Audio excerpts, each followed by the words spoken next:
All right. Hi, I'm Mike Cerrone with Mastermind Agent, and welcome to the Referral Mastermind Call. Today is an open session where we talk about anything you would like to talk about that pertains to referrals, repeated referrals from your friends, your family, your past clients, and how to make that better, how to get more referrals. That is our overarching topic or subject. And then the topic is actually picked by you all to let us know what you'd like us to narrow in or focus in on. So we're going to get started with that part in a minute. We'll let folks continue to join us on the call. I'm going to go ahead and just jump in to a simple topic just for the first couple minutes to kind of get us brainstorming and thinking about it. And that's a rule I call the 5-10-20 rule. People start to realize the value of their database, whether they already have an existing PCSOI database or they need to develop one. Sometimes it helps to know what the numbers are and what the potential is of that group of people as far as repeating referrals each year. So I've been doing some studies over quite a long period of time now. Actually, it was informal at first and became more formal. So it's basically lasted over a decade looking into this topic.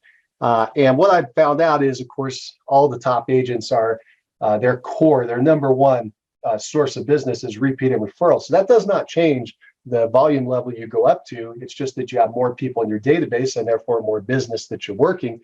And that becomes very interesting. So for a top team, they're typically around 40 to 60% repeating referral. For a top solo agent, they're typically in the 70 to 90% area as a percentage of their business. And the teams are needing to pull in outside leads to help feed their growing team. But their number one purpose is to take those folks, turn them into clients, these outside leads, and then get them into their PCSOI. Let's go real fast into the 5-10-20, and then we're going to open it up for for the topics you would like to talk about. And so the 5-10-20, again, will help you out. If you create a formalized database of past clients and sphere of influence, so past clients are simple, right? They're people that have hired you in the past to help them buy or sell a home.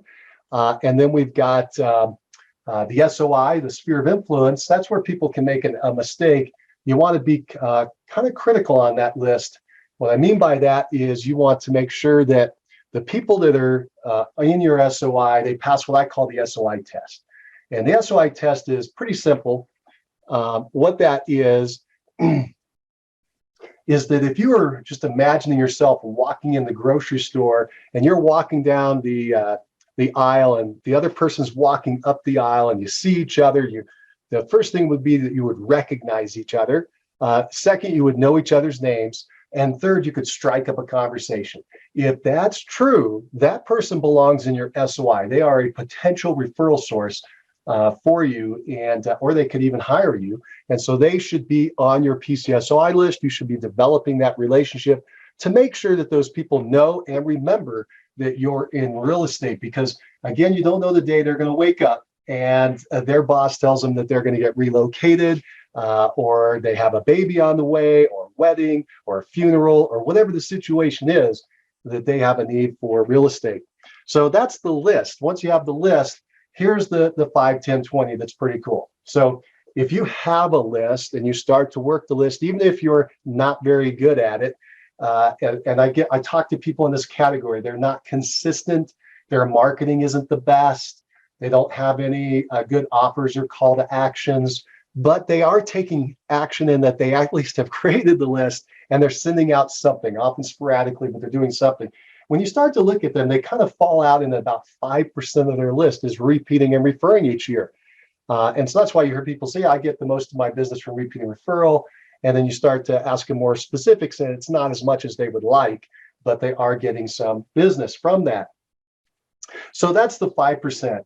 The other end of the spectrum that you should know is the top agents. And when I talk about this in repeat referrals, I like to look at the top solo agents because they have some really interesting stats.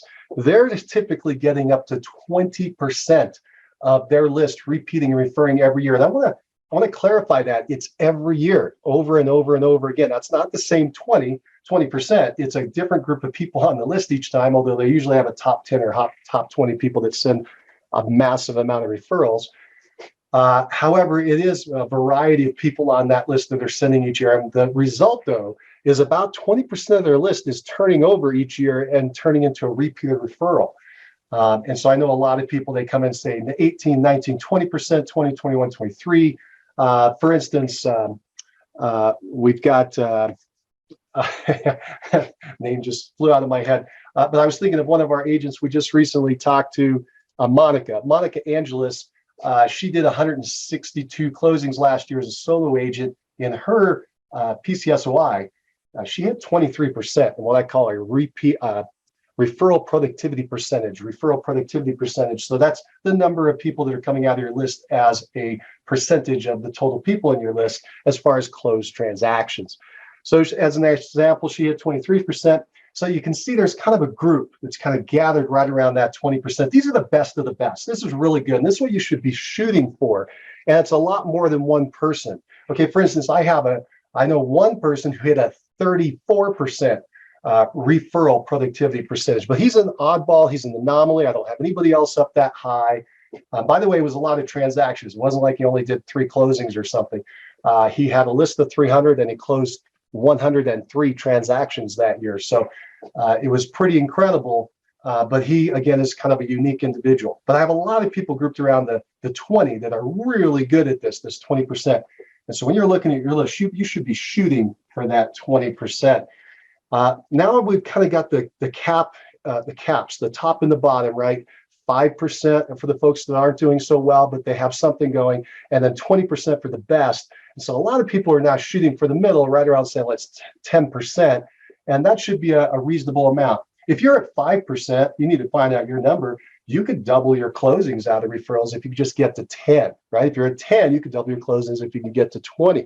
So again, what it usually comes down to is consistency, frequency, and the message that you're using and the quality of your marketing will help shoot you up that scale to the higher levels. But that's something I like to show of the value of your list. So let me give you the final wrap here on this. If you have a list of 100 people that we're talking about the 5%, that'd be 5 closings every single year. And again, I want to repeat that. It's over and over and over again. That's why it's worth investing your time in this list and your resources, and why the top people do it. It's the easiest business you can get. It's the most profitable business you can get. They don't have you compete with other people. They don't negotiate you down on your commission. They're very friendly. They're fun. They're your friends. They're your family. They're your past clients. They already love you. So it's a lot of fun in those transactions. Well, again, if you're at 5%, that'd be 5 closings out of a list of 100. If you had 10%, you'd have 10 closings. So you could double your closings just by doing better in your marketing. And then 20% is the thing that you should be shooting for. 1 in 5 people on your list should be repeating and referring. Until you get to that level, you have some growth that you can achieve, and it'll be something that'd be valuable for you to work on. I'll wrap up with one final thought, and that is this. We've got in this market that we're in, where we're doing a market shift and people are changing and attitudes are changing, you got to stay level-headed and recognize that there are always people that need to buy and sell homes. Every single market, doesn't matter what the interest rates are. Right before I got into the business way back in the 80s, interest rates hit 18% for a mortgage, 18%. Some people were getting second mortgages in the low 20s. That was happening, and people were still buying and selling homes. In fact, they had a super fast market at that time. And I just want you to remember, real estate happens at all different interest rates. In fact, the majority of my career, which lasted 17 years, interest rates were 7 to 9%. That's where it fluctuated. When I came in, it was 10%. So don't let that fool you. It's shocking everybody right away initially, but everything will settle down because people still want to buy and sell homes. They still want to move. They still want to own. They still have all these other motivators that are happening. It's just not that inflated feel where people think, oh, I'm going to make $1 million. I just got to buy a home, and in 2 years, I'm going to be a millionaire. That's going to go away, and that's actually good because our market needed to calm down a little bit. And these are the discussions you need to have with the real buyers and sellers about what they're looking for. And I'm going to throw one more idea in, since I'm on that topic. When you're talking to people who are buying and selling their own personal house, you got to remind them it's not an investment. Your own personal house is not an investment. Yes, it may go up in wealth. It may go up in value. It may be something that you end up earning money from, but it may not, right? You've probably known people that maybe they relocate a lot. They're moving every 2 or 3 years. Maybe somebody in the military is an example. They're not going to necessarily make a killing on their house. It's that they're not doing it for that reason. They're doing it because they want to own a property. They don't want to rent. They want to have control over what's going on in that property. There are expenses when you own that property, not only your mortgage, but all the litany of things that you have to pay, your water, your sewer, your taxes, your insurance, all these things that you're going to pay, the upkeep of the property. And so that's why it's not truly an investment. The final reason is there's no income stream on the property. To have an investment, you got to have an income stream. And so that's why a rental property is an income stream. These are dialogues you want to have with these home buyers and sellers to remind them that, hey, this is a place for you and your family to live, to grow memories. Over the very long haul, real estate tends to go up at a certain clip. Historically, by the way, it's been around 7% real return over the long haul. Any given year can go up or down. And so if you're buying for the long haul, and this is where you want to raise your kids and have your grandkids and et cetera, then is this the right home or not should be the focus, not is this a great investment or not. If you start to get them into that mindset, it might help you out. All right, so I babbled along here while we've allowed people to come in. Hopefully some of that's helpful. What I'd like to do now is I'd like to open it up for us to have a dialogue about any topic that you would like to talk about as far as repeat and referrals. So again, this is an open session. You are going to bring the topics to us, the challenges you're seeing or things that you want us to talk about. And we're going to open it up for the mastermind, this group of people, to help us find a solution for you. So if you have an idea, go ahead and unmute yourself and let us know what you'd like us to chat about. Yeah. Hey, how you doing, Mike? Thanks again for everything. Good to see you. You too, buddy. So I'm still struggling with drinking the Kool-Aid with my past clients and sphere of influence. The numbers you're throwing out, 20%, 30% is awesome. I'd love to get there. I'm just not getting there. And I'm trying, the pop-bys and the follow-up calls, and I'm doing 2 client appreciation events a year, but I'm just not getting what I was hoping for, so I'm Sure. dropping the ball somewhere. There's maybe not enough contacts. Maybe my scripts aren't where they need to be, but that might be something cool is what are people doing that's effective, and maybe something that we don't usually typically do with, note cards or a client event, something like that. Let me ask you a fast question on that. So have you run your referral productivity percentage? Do you know what it actually is at this point? No. Okay, so how do you know whether you're achieving it or not? I'm using my CRM system, and it has this ratio of contacts to referral received, and it's like 43 contacts to get 1 referral. And from what I'm hearing and talking, that's very high. I should be receiving more. Depends on the type of contact. Keep that in mind. So if you're sending out a generic contact, right, it depends on how you're qualifying a contact. Let me ask you that. And by the way, I'm going to open this up to the group in a minute. I'm letting them think about your original question. The original question is, how can I stay in front of my people and get more referrals? But while we're doing that, let's keep going down this line for a second because it's kind of interesting. How are you defining a contact? That is a contact in my database for my past client or sphere of influence. And tell me and more also about what a contact would be. What is the action that's happening for it to be called a contact? Either it's going to be a phone call, okay, a pop by at their house, handwritten note card, either anniversary or birthday or get well or whatever it was, and a client event. Those are kind of my contacts with my. Okay, so many of those are reach outs. They're one way, right? So correct. The question is, are you tracking the conversations where they're two-way dialogues? I'm putting notes in the system, telling me they got a new dog or their neighbor's thinking of selling or something along there, but tracking, I don't know. I don't think so. I'm just let me give you a couple quick ideas on that. So kind of where I'm going. So like if you were to do a generic blast out to a bunch of people you didn't know, like you were going to do geographic farming. I did a lot of that in the early days. So I kind of know that market, that area. If you were to send out 1,000 pieces, you might get one person that comes back to you and says, yeah, I got some interest in whatever you're talking about, like getting a free market analysis would be an example. So I don't remember the exact numbers, but it's like that. It's really high, 1,000 to 1, as far as mail outs to actually contacting and having a dialogue with someone. So the question would be, should I put that in my system as 1,000 contacts or one contact? Does that make sense what I'm saying now? Yep. And so when you're doing your reach outs, that is an activity you should be tracking. You absolutely should be tracking your reach outs. Like, how many pieces did I mail in my example? Or how many people did you invite to your party? How many showed up to the party? How many did you talk to on the phone, which is the most important thing about an event, is the invite and the talking to people. Remember, everything is to get you into a conversation. And so the top people that I've talked to, what they start to track is the conversations. They track the actual dialogue, the conversation. How many times do I talk to a live person back and forth, either over the phone or at the door? Sometimes they'll do it through, if they have a back and forth over text message or a back and forth over email, they know that there's a dialogue going, or even instant messaging in Facebook, but there's a dialogue, there's a back and forth. If there's a back and forth, they'll call that a conversation.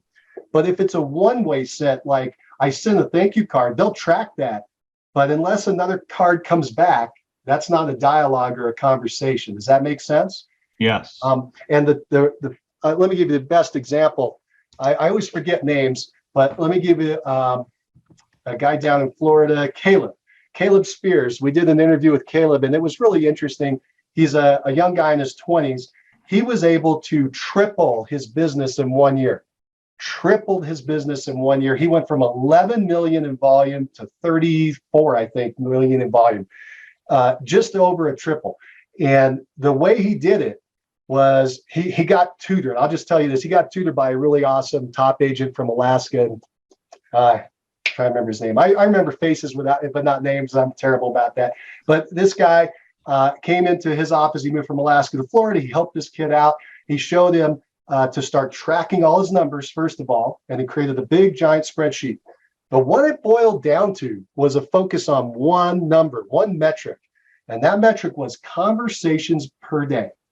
As soon as this fella, Caleb, started to track his conversations per day and look at it and see, how many conversations did I have today? That's all he kept asking himself. How many conversations, dialogues did I have with my PCSOI, was typically the person he was talking to, or the group.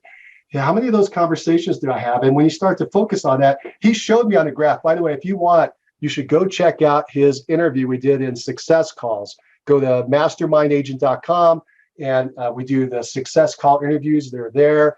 And more recently, the old ones are all audio, but the more recent ones are video. The reason I'm bringing that up is because Caleb was in video, and he opened up his screen and he showed his tracking.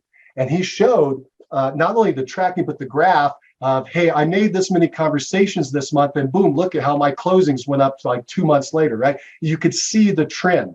It was the leading indicator.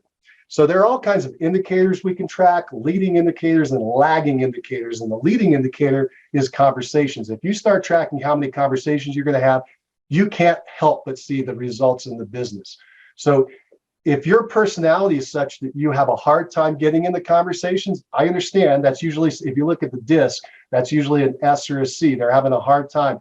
Then that's fine, but know that your percentages are going to be lower, because those aren't real conversations. You still need to do the reach outs. They'll still result in something. Like you said, your number is 40 something, right? 40 out of 1. But your number, if you were to track conversations, is going to be much, much closer. It's probably going to be 10 out of 1 or 20 out of 1. It's going to be a much, much closer number. In fact, that's another stat that came out from Lee Brown, was basically if you make one actual conversation per day, that should result in a closing per month. Okay, so that's basically means 20 actual conversations, because you have 5 days in a week. Over a month, that'd be 20 conversations. That should result in one closing per month. There you go. There's a stat for you. So you're not far off at 40, but you probably can get it better. And it might be just because you're the way you're tracking. Right. Okay. Yeah, I'm tracking. I do a bunch of Popeyes 1 month, and that's contacts, right? But are you talking to them? Like, if you knock on their door and you hand them the gift, yeah, that's a conversation, because you say, hi, here's your gift. They go, hi, oh my gosh, so good to see you. And you start a dialogue, right? that's more valuable than just the gift. Now, don't stop doing the gifts. The gifts are a great idea to at least try to remind them. And the reason you did it was you tried to say hi. It's like this. Let me give you a better analogy, in my opinion. You make a phone call to somebody, okay? If you get a hold of them, you have a dialogue, that is gold. But if they don't answer the phone, you can still get silver by leaving a voicemail, okay? It's not as valuable, but it's good. It's better than nothing. Does that make sense? Yep. So that was like the door knock. If you door knocked and they answered, you got a conversation, that's gold. But if they didn't answer, well, at least you left a gift and you got a second place. Okay. Cool. And if you get really integral in this, if you like tracking, if you're a C personality as an example, start to track those little differences and you're going to see. But if you wanted to just simplify, look at your conversations per day and then conversations per month, per week, and per month. And it's going to be a leading indicator. Again, I'll also caution that. Don't just think, well, I'm going to have a conversation today and I'm going to get a closing. Well, yeah, it's going to be a leading indicator. Usually, typically 90 days out is where you're going to see results when you start to take massive action. And in fact, that's something to think about. If you're having a drought right now, the question is, what were you doing 90 days ago? My guess is you were sitting back when you're taking it a little easier, or you shouldn't have been, or something wasn't clicking. Let's do this. You got a great question. Let's open it up now. The question is, hey, the original question is, hey, how can you stay in front of your folks so you can pump up your percentage of closings? What's going to get more activity out of your list? I believe that's the question. Yeah. Let's do it. Let anybody have any answers, go ahead and unmute yourself and let's get some answers here. Hi there. I've been sitting. Hi, how are you? I'm Eileen. Eileen, nice to meet you. Nice to meet you too. I've been thinking about this question, and I think honestly, I think you have to do something without the expectation of getting anything back. And the reason where I'm coming from is, so I have a friend who's a couple of years ago, we just lost contact for a little bit, and she's a really nice person, but I have some friends that don't like her, and I don't know why. I mean, she's so delightful and lovely, and it really pissed me off that my friends didn't like her. So I kind of loved her up, and I didn't do it real estate wise, really. Like I reached out to her, I went to coffee with her. I talked with her. When her son graduated from college, I sent him a nice gift, like a check, some money and a nice card. And lo and behold, she, very unfortunately, her husband walked out on her a couple months ago and they had to force to sell the house.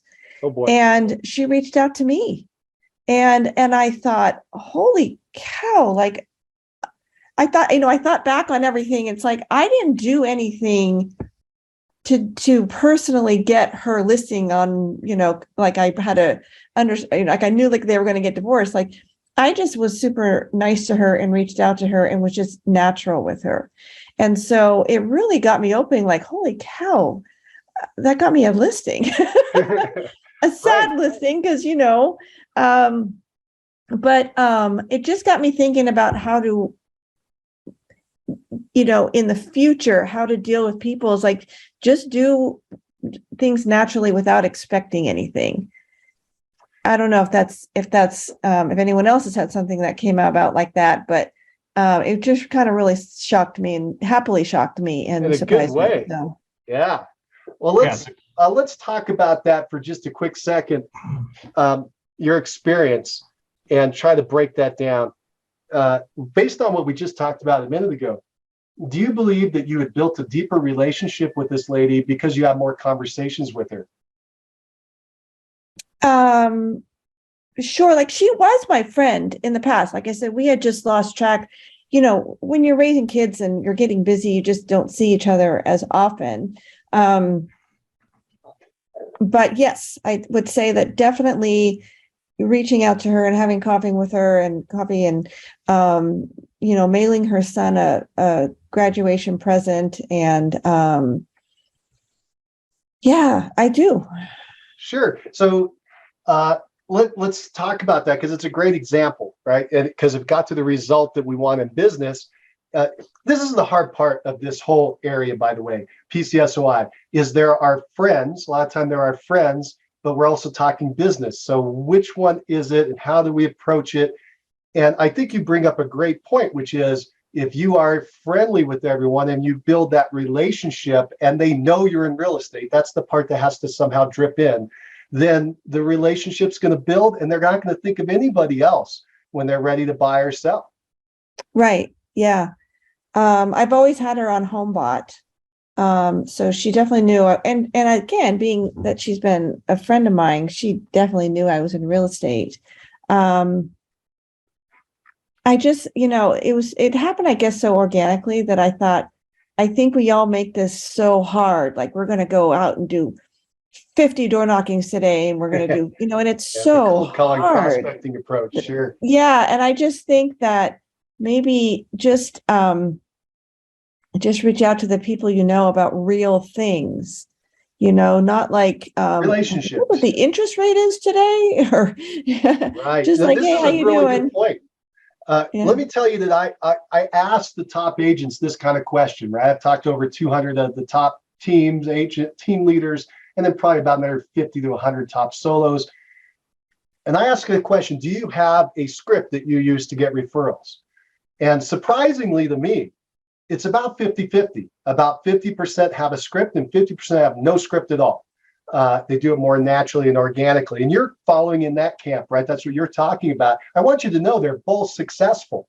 Both of the approaches work. It just depends on your personality and how you like to approach things. So keep that in mind and keep an open mind that, yeah, these things both work. I'm just going to find the one that works for me and make it more comfortable. So I just did a little session where I took the top 10 referral scripts from different folks. And some of them are very direct. Some of these top agents, they're very direct in their request for a referral.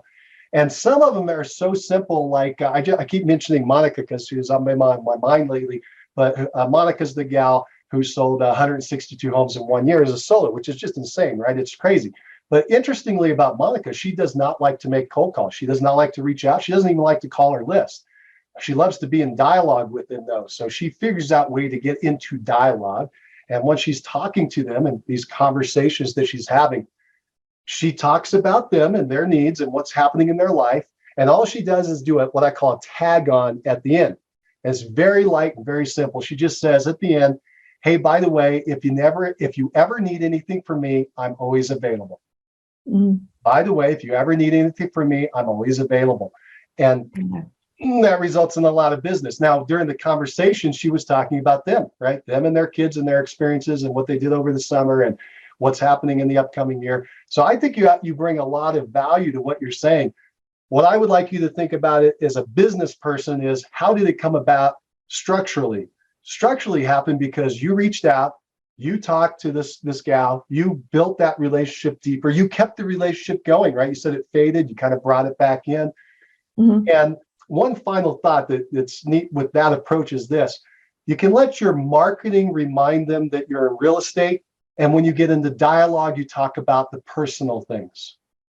Does that help a little bit? The marketing you send out was like your HomeBot, right? The marketing reminded her that you're in real estate, so that when you have the dialogue, you could just talk about what's happening in their life. I think it was a great point. Thank you so much for bringing that up. Sure. What a great story. Thanks. Does anyone else have any other things they'd like to bring up here for Richie on ways that you can get a higher percentage of people in your list that are sending you repeated referrals? Any other ideas you'd like to share? Go ahead, Dave. Yeah. Okay. Yeah. Okay. When I came to Toronto, right, it was in 1995. It was, well, how long was that? 27 years ago, right? That's a bit ago, yeah. And I didn't know anybody, right? Sure. And all I did was call in my area, which were Italian and Portuguese, right? They don't even speak English, right? Right. And they answered the phone, right? And I got listings. Right. And you know what? I couldn't even understand what they were saying. And then I said, it's okay, I have someone in the office. He speaks your language. Okay, I'll bring him. All right? Sure. Yeah. All right. That's the old days, right? Yeah. Now, the new days is, now, and I can't blame anybody for this, right? I like just in this call, just since we've been on this call, I got a call, right? They always say, answer the phone, right? Answer the phone. Answer it. I always answer it, thinking it's going to be something real. And never is. Something good. It's a scam call or something like, anyway.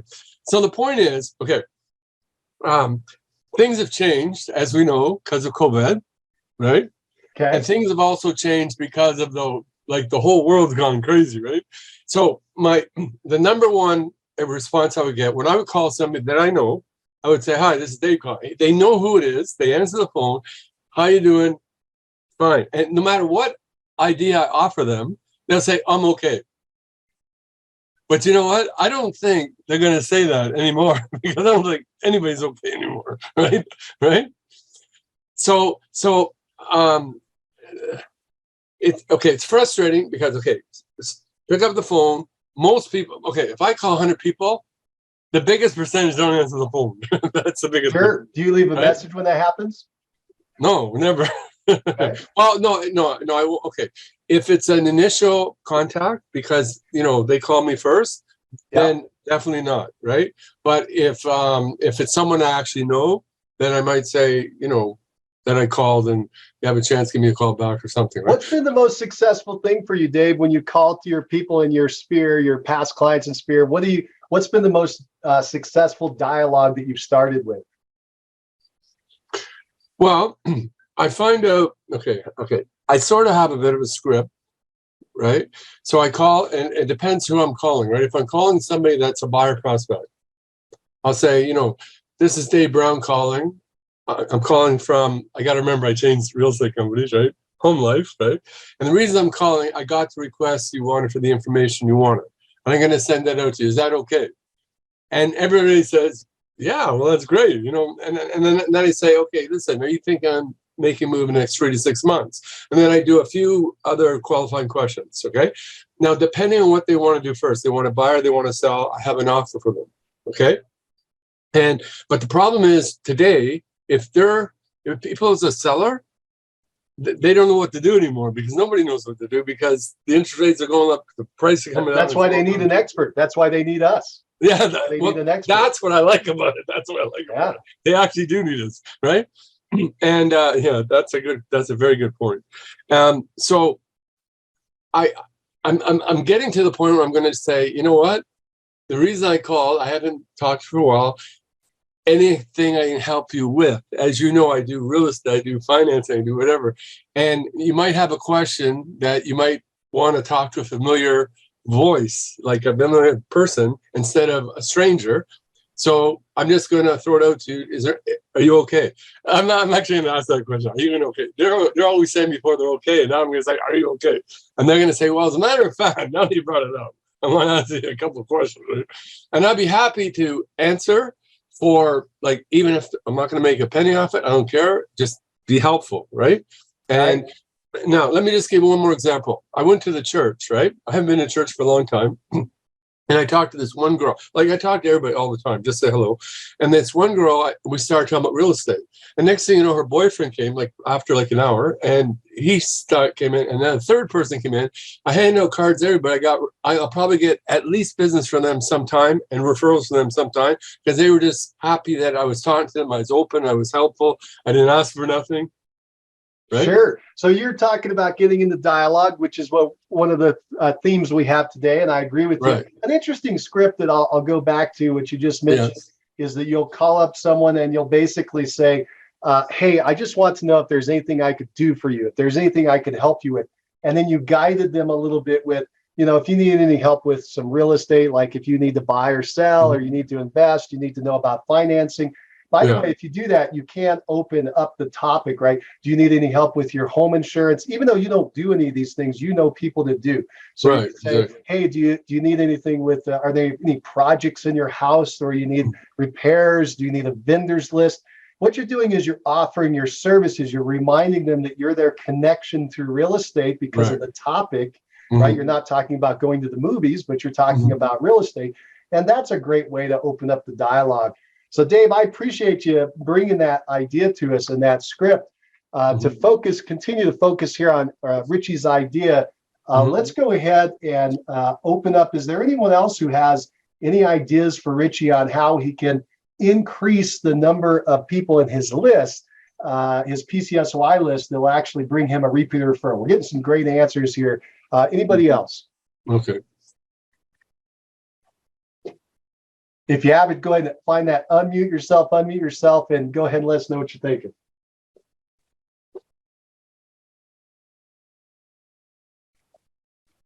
I thought I saw some hands up. I must have been miscuing there. Richie, let's go back to you. Oh, sorry, Eileen, go ahead. No, I'm thinking, like, you do a lot. You seem like a very personal person. I think you're doing a lot of the right things. I do. You're talking about Dave there? Yeah. Yeah. Dave, sorry. Yeah, for Dave. Oh, yeah, Dave's been very successful up in Canada. So yeah, you betcha. Yeah, thank you. You're so good job. You clued in on his. He's got a very outgoing personality, right? If your personality is that, these are natural, right? If you're in the I group, if you've ever taken the DISC, if you're in the 25% that's I, you're going to be fine. But that means 75% of the people aren't. Now, if you're in the 5% that are D, you're going to be okay too, because you're going to be able to push yourself into these unfamiliar territories. But if you're in the 70% of the population who's an S or a C, you need to have an approach, right? You need to have a way for them to start the dialogue, or for you to have an easy way to ease into the dialogue. And for people in that category, usually the simplest thing is an event, a party or an event. Now, you don't have to have a massive party or event. That's what we did in the old days, 30 years ago. We actually did have these huge galas at the end of the year, and they were very expensive. Even back then, they were 10, 20 grand. So it was crazy numbers. You don't have to do any of that anymore. The people have come up with better ways to go about it, like the Pi Day event we're going to have coming up in a couple months. We got Thanksgiving. That's a fun one. But even simpler ones than that are like contests and giveaways. So the top agents, they went from one event a year to at least 4 events, one a quarter, to some of them are now doing events every month. It's just they're doing simple little things that are called events. So now that could be a party, but it also could be a contest or a simple giveaway. You get a gift card for XYZ. Let's say I'm just making stuff up. You get an Amazon gift card for $100, and you say, I'm going to give this away. And you call people up and say, hey, I'm going to give away an Amazon gift card because it's fall right now, and you may need to be picking up your leaves in the next month. If you want it, you can go get a rake or something over I'll buy it on Amazon. I don't know why I picked Amazon, but you get the idea. You can just create a dialogue about anything, and you've got this giveaway. The reason it's beneficial is it gives you a reason to have the conversation. You talk about the gift card for 2 minutes, and then you say, how are you? How's life? How's the family? What's going on? Tell me about what's happening in your life. Now you're in dialogue with someone. It's sometimes it's really hard for people to pick up the phone and actually start with hi. Even though that's the simplest one, it's tough for them. Does that make sense? Yeah, that makes a lot of sense. And that's one thing that Eileen brought up too, which is funny. And my coach said the same thing. He's like, you need to stop expecting and start just being more of a contributor and a nice guy that I am. I'm not, it's funny. I cold called. That's how I got my business started up and running. And now I want to work my PCSOI because it's funner, easier, right? You better percentages. But I have no problem picking up the phone and cold calling strangers and getting hung up on. But when it's to call my past clients, I'm like, hey, how's it going? Oh, not much. And I'm like, oh, how's the kid? I mean, the dialogue is not right. So I think that's a great idea, is calling with an event or having a better dialogue or a reason to call would make me feel more comfortable and make it more effective of a relationship type of conversation versus a sales type of call, right? Yes, and building, when I talked about Caleb earlier, the fella who tripled his business, and that's basically what he said after he had gone through the experience. He said, I moved from transactional to relational. I went from being a transactional type agent where I kept thinking I have to find a deal to I'm building relationships with people, and those relationships will bring me deals.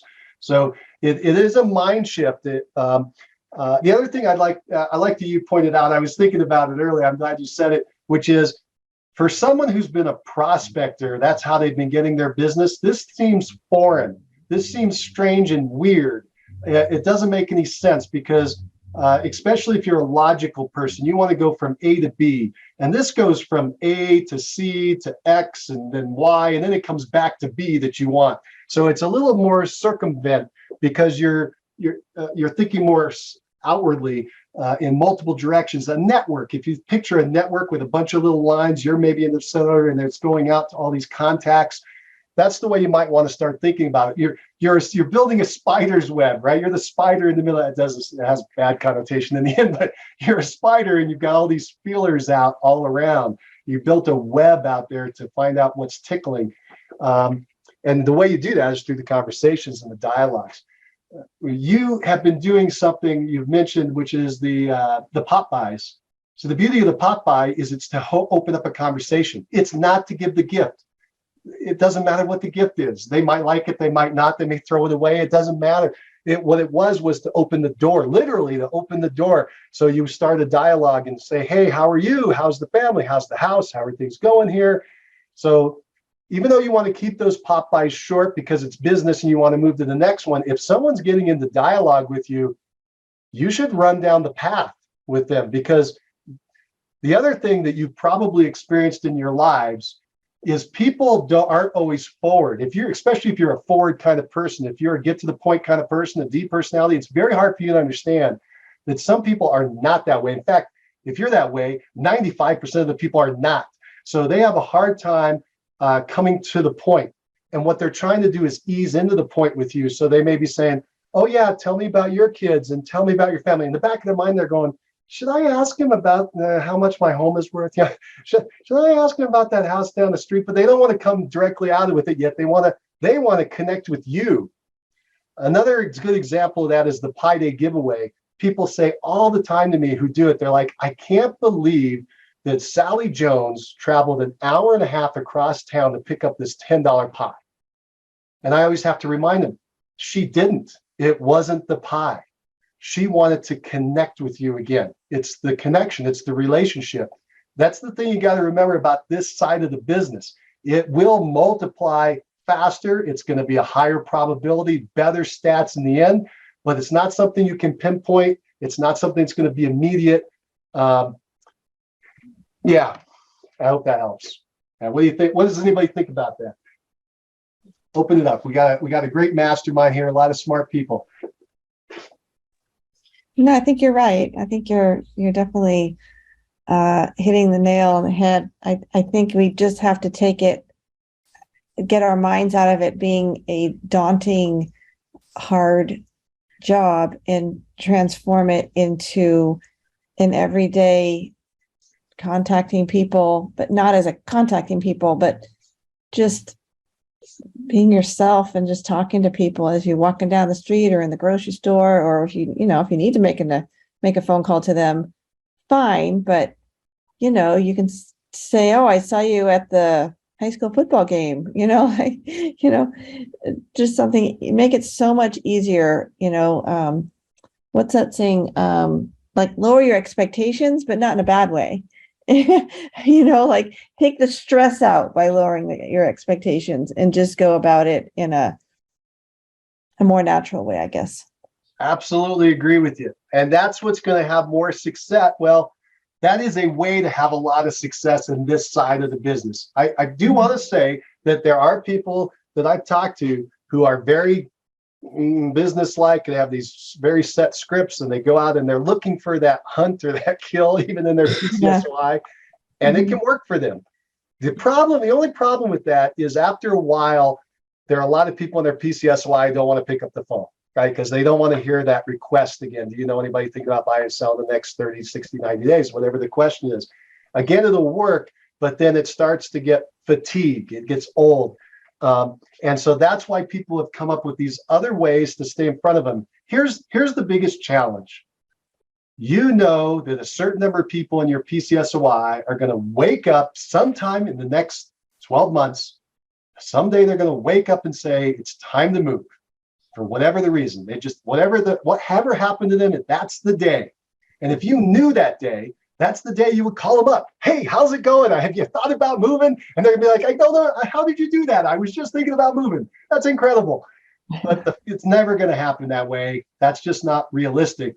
So what we have to do is we have to stay in front of them, and we can use some marketing to do it. And by the way, if you do that, you want to come through multiple different mediums so it doesn't fatigue them. So a little bit of mail, a little bit of email, a little bit of maybe text message or some social media, add in some phone calls, invite them, have them see them at a party.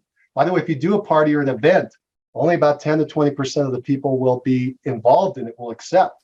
But 100% of the people that you invite are going to say, you're a fantastic person. Eileen, I love the fact that you just invited me to your party. Thank you so much. I'm not going to make it, but that was really cool. Eileen likes me and I like her. And now I'm in her inner circle. Make sense?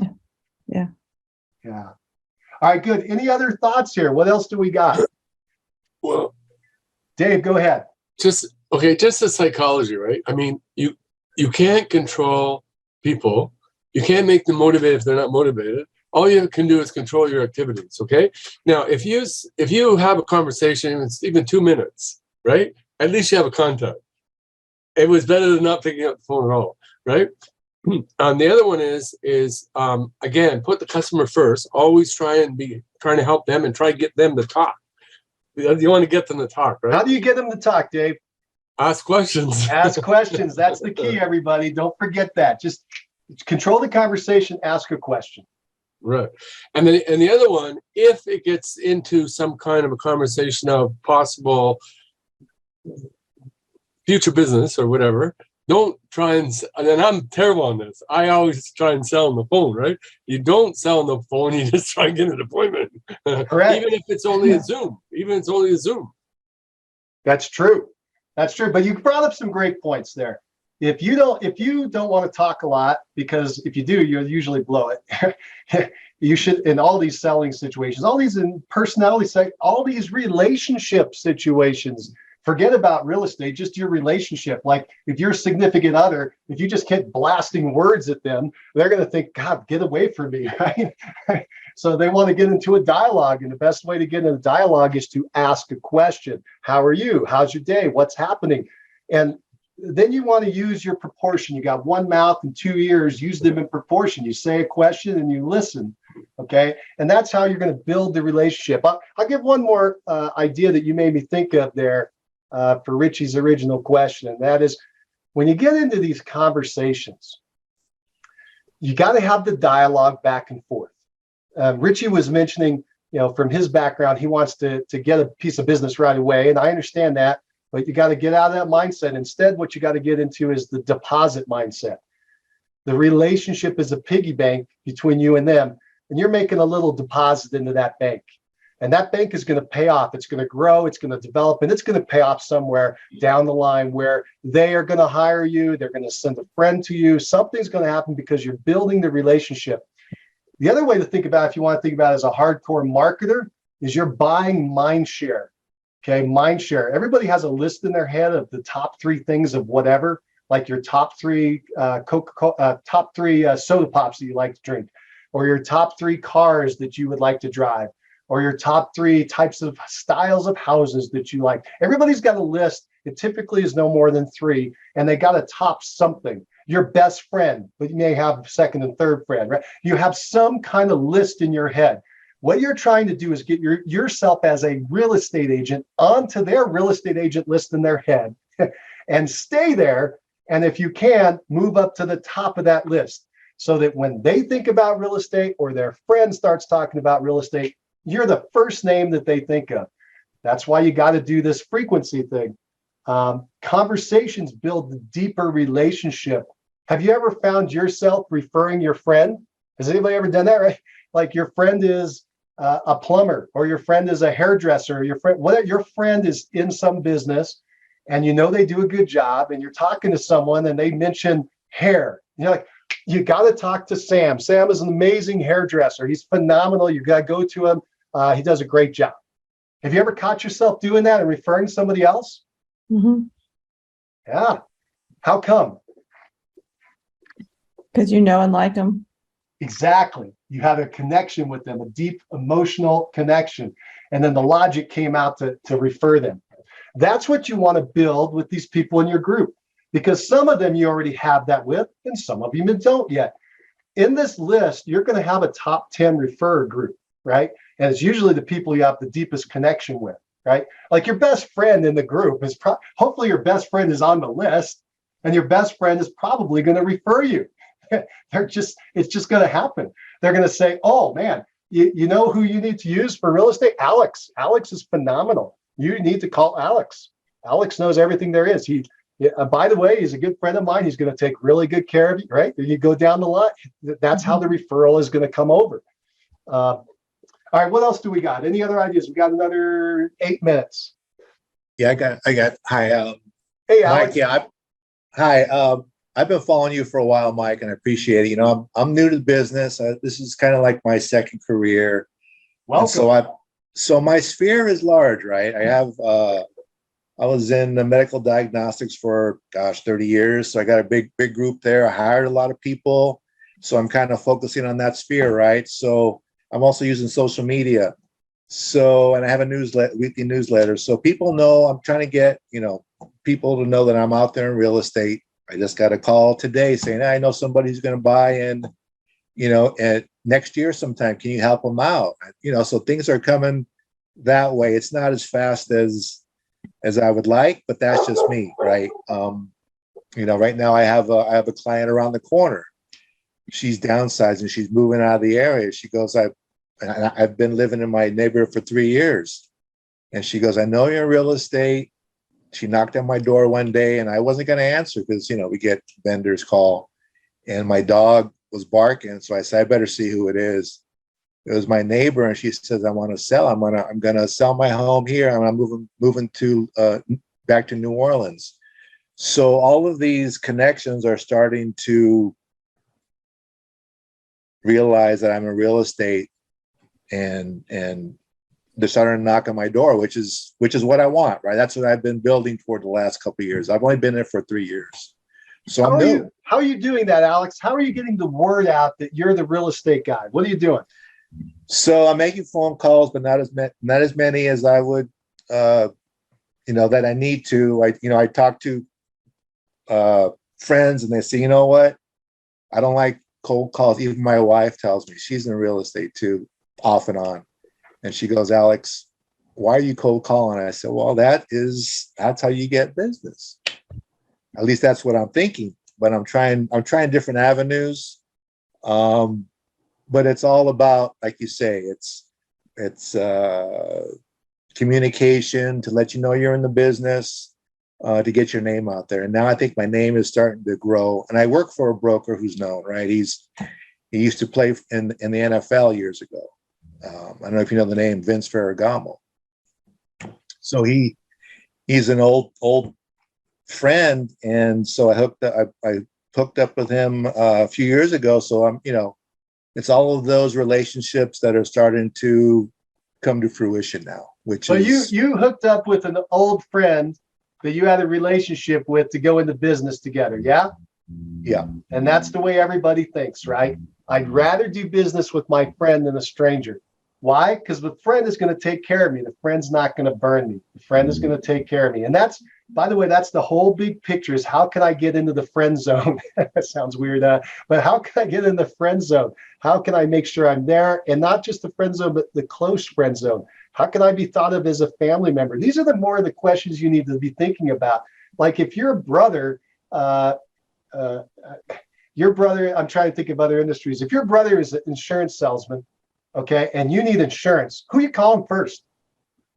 You're calling your brother, right? You're absolutely calling, unless you're estranged or something. But if you're calling your family first, and you're going to call your close friends, and you're going to call your outside friends. There's a circle in our relationships that goes out.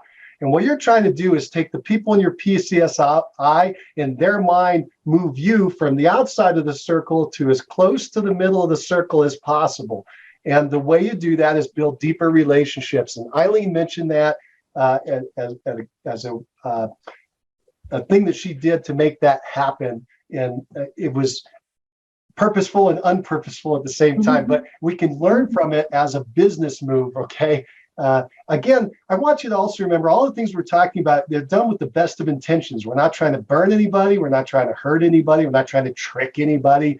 All these things are done to help people. It's just that if they don't know we're in real estate, we can't help them with real estate because they're not going to remember us. I love the NAR survey. It's so valuable and important to remember when you're doing this. NAR did, National Association of Realtors, did a survey years ago. Very quick, right?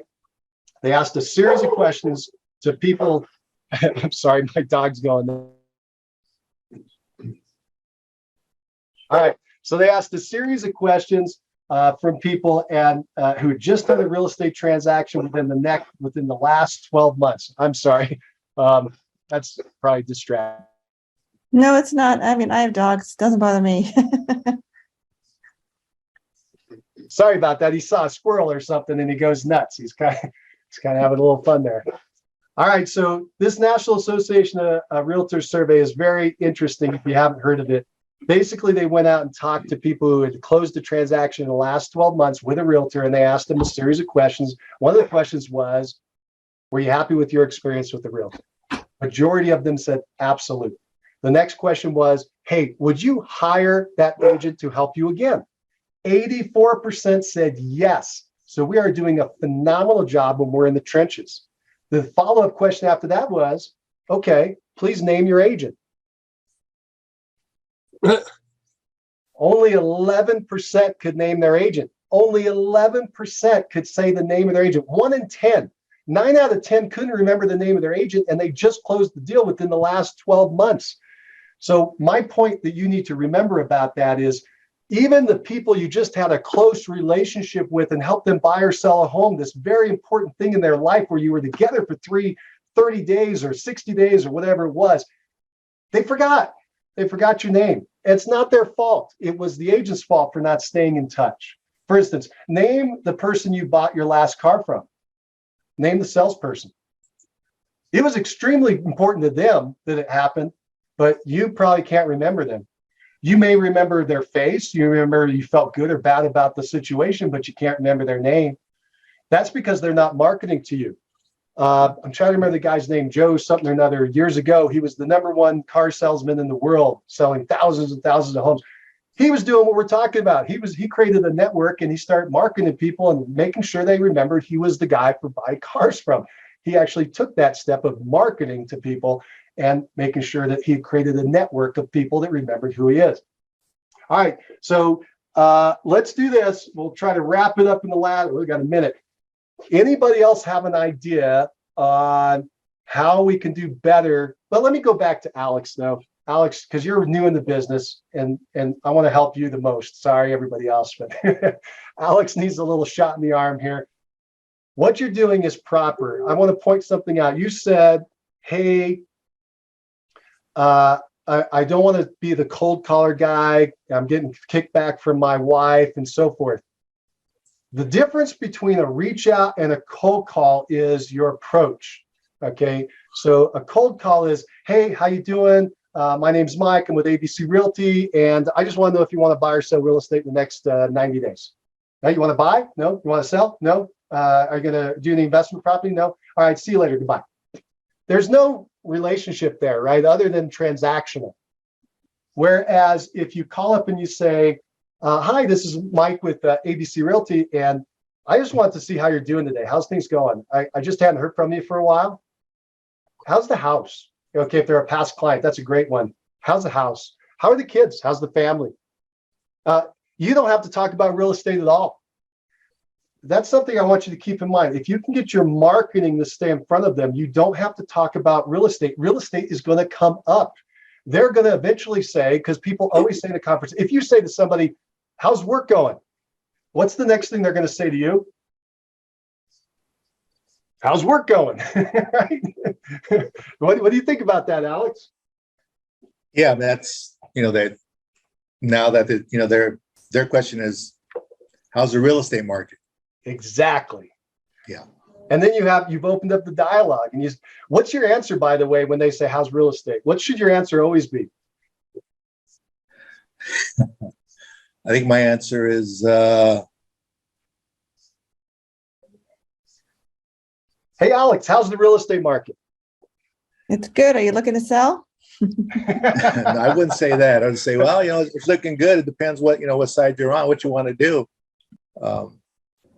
Yeah, so Eileen had the best approach. The answer is always it's great.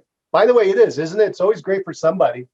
It's been fantastic for sellers. Now it's a little better for buyers. It's good for lenders. It's good for, I don't know, construction people had it great. Now they don't have it great, but somebody's always winning. Somebody's always losing. There's always something great about the market, though, that you can talk about. For instance, for me, boy, this is a great market. It's finally coming back to normal. It's finally deflating. It's not as crazy and insane as it was. We can actually have people buy a home today without getting rid of all their protections, getting rid of their appraisal protections, and getting rid of their inspection protections, and having to do non-refundable earnest money deposits. And boy, I'm glad those days are over, because those are crazy. We are now in the best kind of market. I love this. And then you let them say what's next. They're going to say that it's on their mind. No, exactly. I think it's good to be positive. Right now I have a few clients where they're looking at that news too much. They're reading into the news. They're worried. They're selling, so they're listings for me, and they're saying, well, how come I'm not getting any bites? I say, well, the interest is there. You're getting showings, you're getting offers, but not the offer you want. So you're priced right. I said, don't worry about what's in the news. I mean, keep an eye on it, but don't rely on it. And don't, make an educated move if you're going to make a move, and if you want to reduce the price. But I think right now we're priced right, and we're getting the interest. So I think that's what you want, and that's what we're getting. I like it. Alex, let me add one thing for you there. Be sure you start studying your statistics on your market. You should be studying that every week. How many new listings come to market, how many go under contract, how many closings there were. So for instance, when somebody says, how's the market? You can say, it's fantastic. And they say, really, I heard the news that says it's all terrible. You can say, you know what? I understand what you're saying, but I'll tell you right here in our blank area, whatever the area is, my city, my metro area, whatever you're going to do the stats on, we just had 3,000 sales last week. Did you know that? Or we just had 281 closings in our neighborhood. Did you know that? Okay, whatever the stat is. Or did you know, just if they're your neighbor, you say, well, do you know just right here in this neighborhood, we only had 3 sales this week. People are buying and selling all over the place. Where do you need to move? See, I just did what Eileen did. I came up with the follow-up question, which is, what's your situation, right? What are you trying to accomplish? Maybe they have something they want to get into, maybe they don't, but start the positive side and then open it up. So Alex, I just want to give you a little bit more. Make sure you're doing your reach outs. Well, first of all, make sure you have an annual marketing plan set up to reach out to people, so your marketing is staying in touch with them, to keep your name and face in front of them. Always have your face and name there. Then you should definitely do your reach outs. Just make them softer. Okay, just make them softer. Just say, hey Jane, how you doing? This is Alex over at ABC. Or you don't even have to say ABC if you don't want to. You can say, hey, this is Alex. I just checking in on you, see how you're doing. That's it. If you want to really soften it up with a friend, I mean, how would you call your friend? You would just say, hey, this is Alex. How you doing, Sam? Right? Just start dialing. The key is to stay in front of them, because the worst call you can ever get is, oh, Alex, I can't believe I forgot to call you. Right? Well, that's what's funny now is that I'm getting some of those contacts calling me for asking for advice. They go, well, my house is coming to market soon. And I say, well, are you working with a realtor? It's somebody I worked with years ago. Sure. And they go, oh yeah, I committed to somebody already, but we're going to put our market up on our home on the market. And I just want to see what you thought about if we're going to price it right. So what'd you do? I gave him advice. I said, how did you give him the advice? How did I give him advice? Like, did you just tell him what to do, or did you say, hey, let's get together, I'll show you what I can do for you? I did that, and I sent him, I actually sent him some comps in the area, and I said, take a look. I said, this will kind of give you an idea of what's selling in your neighborhood. And he was thankful, and we were always in contact, but he thought that because I was a little bit out of the area, that I wouldn't be able to help him. Well, I am. I'm a realtor. I have I have the same information that everybody else has. So here's what I would do there, Alex. When that situation pops up again, because it will, where somebody calls you up and says, "Yeah, I'm committed to Realtor X," and the question is, "Oh, have you signed a listing agreement with them?" Because if they have, you got to back off, right? And you say, "Have you signed a listing agreement with them?" "Oh no, we're going to meet next week or whatever." You say, "That's fantastic. I really appreciate your loyalty. By the way, would you like to have a backup plan? Would you like to have another realtor that you can talk to, and in case that doesn't work out, would you like to have somebody that's in your back pocket as an alternative? Because if you would, I'd be happy to come over and just try to give you some of the information about selling your home and show you what I can do to get your home sold. Would that be helpful?" Remember that showing up is half of winning. The other agent might not even show up to their appointment, or they might be late, or they might get in an argument with them at the listing appointment, or I don't know, a million things could happen in the meantime, or they're charging 87% commission. Who knows what they're doing to piss off the seller? And you already set the appointment, and you show up, and bingo, now you're in number one position. Does that make sense? Yeah, it does. And especially as a new agent, I would 100% recommend you set up every listing appointment you possibly can, even if there's 10 other agents, even if there's no way in the world you would get the listing. The reason for that goes back to, I'm trying to remember the fellow's name. There was a top agent, it'll come to me. He runs wealth something. Anyway, this guy sold like 1,000 homes in a year. It's just amazing. And what he said is he would go on every single listing appointment. He would not skip a single listing appointment because he felt it was a learning experience for him to learn how to become a better lister. Every time he would leave the appointment, he would make notes of what went right and what went wrong. And he was just fine tuning his approach. So that would be another recommendation. Does that help, Alex? Sure. Oh yeah, definitely. Thank you.